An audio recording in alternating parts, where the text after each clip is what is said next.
Hello friends, and welcome back to my crafty space. My name is Crystal, and in today's video, I am going to be working on my 15th story inside of my December Daily 2020 album. For this story, I am talking about, or I'm documenting a story about a date night that Aaron and I had earlier this week. Now, when I set up our December schedule, I had planned for us to do date nights on Tuesdays, but they have not been working out. So we just randomly, kind of spontaneously decided to do it early this past Sunday night. So I am documenting this a couple of days later, which I'm totally okay with. And what I had set up for myself to do with this is to create a spread where my photo becomes a puzzle in and of itself, because our date night was a night for putting together our Christmas puzzle.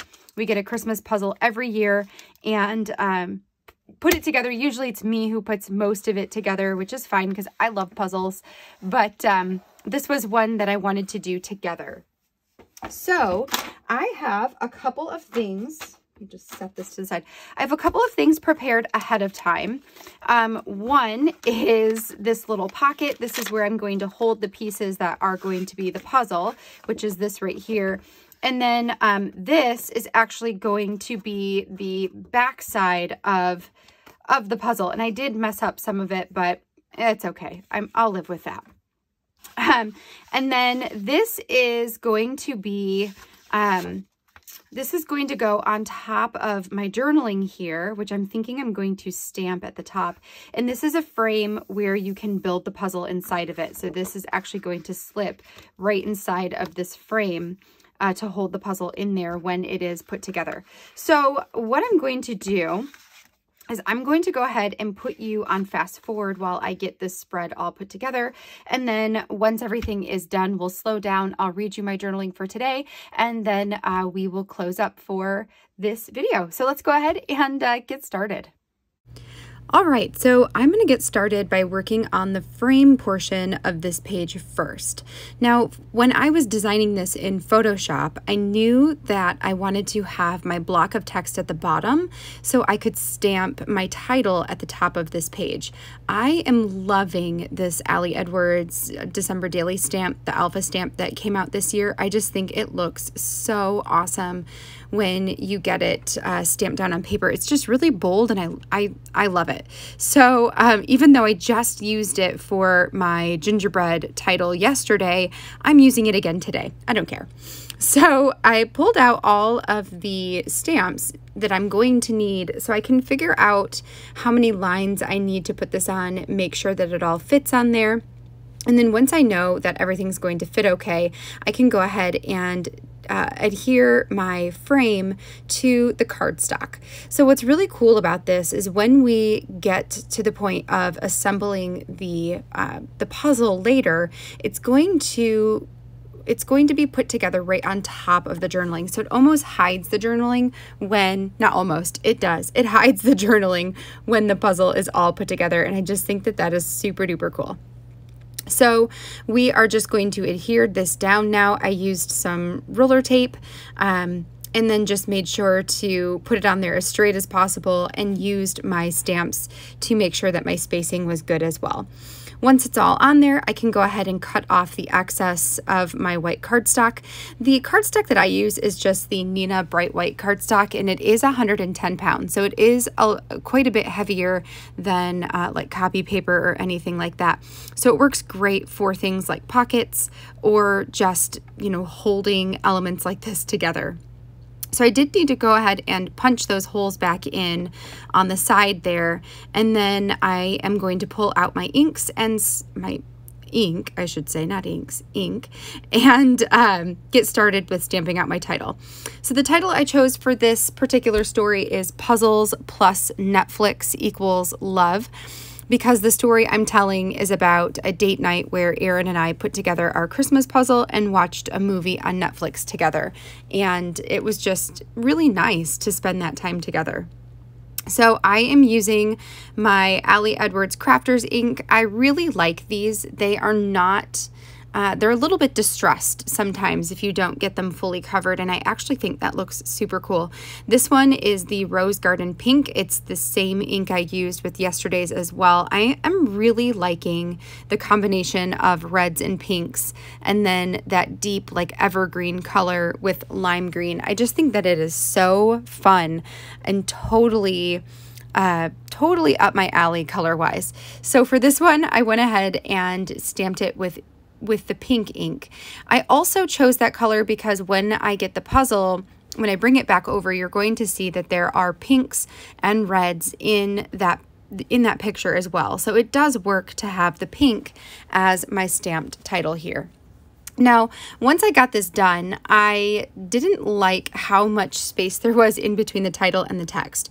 So I pulled off 3 of those like refrigerator words that says "so much fun." Those are the 3 phrases or the 3 words in order to create the phrase "so much fun." I'm going to add those onto a stamp block and use my Otter Rock gray crafter's ink to stamp that underneath the title.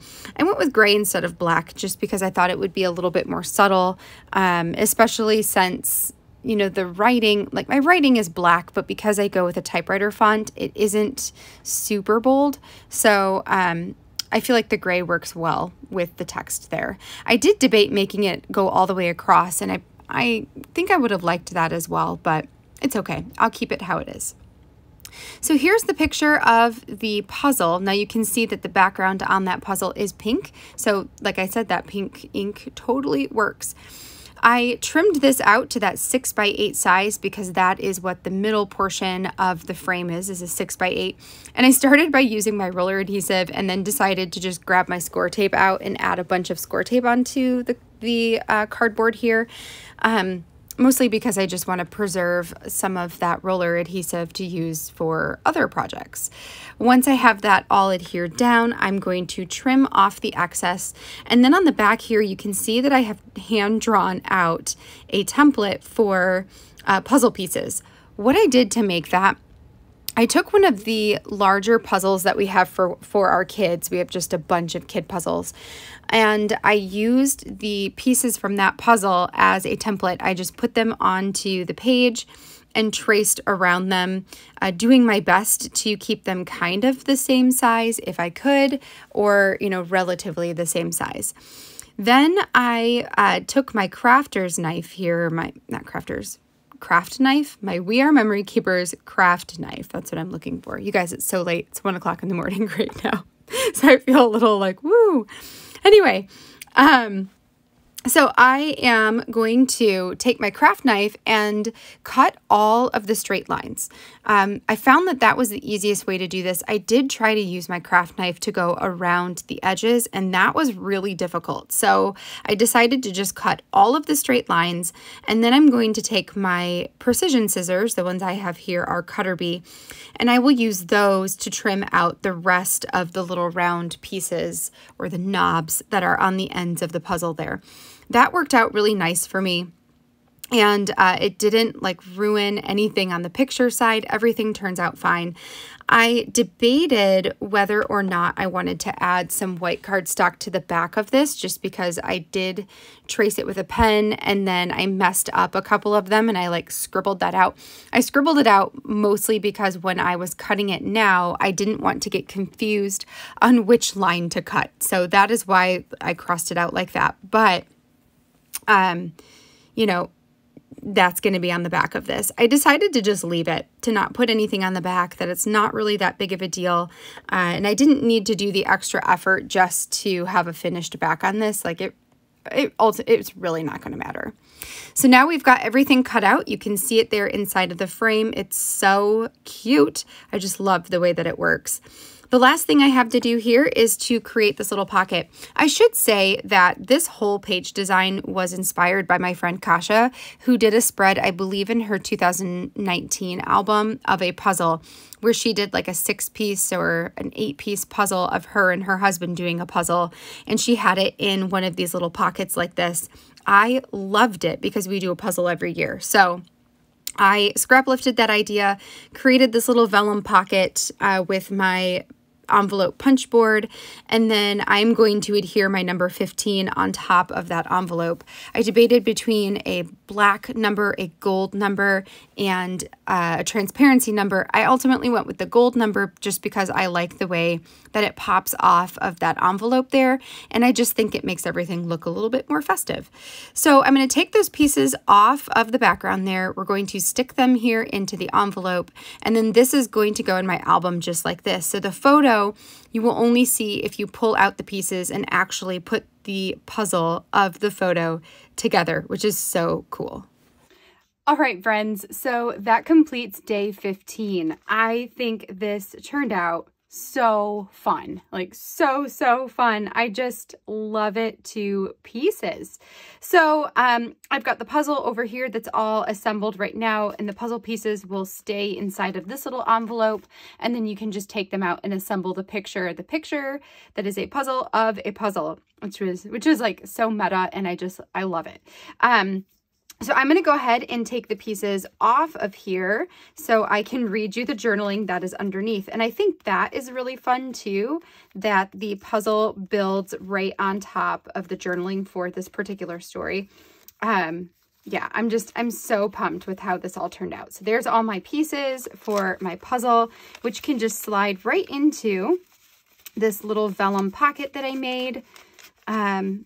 We'll just get those in here and close it up. And then I've got my journaling underneath. So my journaling for today says puzzles plus Netflix equals love. I said, oh, date nights. You have given Aaron and I such a run for our money this December so far. Between kids not going to sleep when they are supposed to and an endless list of things to be done, you have managed to elude us almost every single week. But not this week, you didn't. Instead of waiting for the perfectly scheduled night to pull out our 2020 Christmas puzzle and watch a holiday movie together, we decided to throw caution to the wind and spontaneously have our date night on Sunday this week. I'm so glad we did. Not only were we not interrupted by wide-awake kids, but we also got to enjoy watching Noelle on Netflix together, Aaron's first time seeing it, and I finished, our puzzle. Gosh, I can't tell you how badly I needed that. A night to relax a bit and just focus on putting pieces into the right spots. It also helped that I wasn't overzealous with our puzzle size this year. I opted for the 500-piece Festive Furballs puzzle by Gallison, and I'm obsessed. Putting together our annual Christmas-themed puzzle is always a favorite tradition of mine, and even better for having Aaron work on it with me. So that's it. It's just about loving holiday puzzles and how we had a spontaneous date night on a night when it was not planned for, and it totally worked out for us. So it's fun. And it just goes to show you guys that sometimes I can be spontaneous. I'm not always super duper planned. Most of the time I am, but sometimes I can be spontaneous too, I promise. So that is my story. I hope that you guys enjoyed seeing this page come together. I know I enjoyed watching it come together. I'm just so incredibly pleased that it worked out. I hope that you feel inspired to tell more of your stories. And yeah, that is going to be it for today. So I will see you guys tomorrow for my story number 16 in this album. I can't believe that we are, 9 days away from Christmas. This is insane. So I hope that you guys, in the meantime, have a great rest of your day, and I will see you guys in tomorrow's video. Bye now.